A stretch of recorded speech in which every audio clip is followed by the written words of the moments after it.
গাজীপুরের সাংবাদিক আসাদুজ্জামান তুহিনকে কুপিয়ে হত্যার প্রতিবাদে সিরাজগঞ্জে মানববন্ধন ও প্রতিবাদ সভা অনুষ্ঠিত হয়েছে।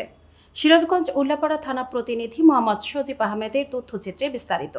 সিরাজগঞ্জ প্রেস ক্লাবের আয়োজনে সোমবার 11 আগস্ট সকালে 11টায় শহরের চৌরাস্তার মোড়ে এক কর্মসূচি পালন করা হয়।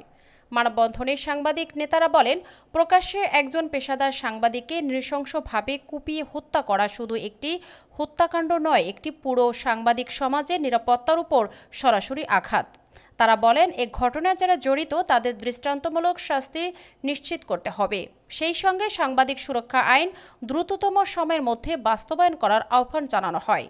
সিরাজগঞ্জ প্রেস ক্লাবের সভাপতি হারুনুর রশিদ খান হাসানের সভাপতিত্বে মানববন্ধনে উপস্থিত ছিলেন সিরাজগঞ্জ জেলা বিএনপির সাধারণ সম্পাদক সাইদুর রহমান বাচ্চু, সিরাজগঞ্জ প্রেস ক্লাবের সাধারণ সম্পাদক শরীফুল ইসলাম ইন্না, সিনিয়র সাংবাদিক ফেরদৌস রনি, আব্দুল কুদ্দুস, বাবু ইসলাম, হেলাল আহমেদ সহ সিরাজগঞ্জ জেলা ও উপজেলা পর্যায়ের কর্মরত গণমাধ্যম কর্মীরা।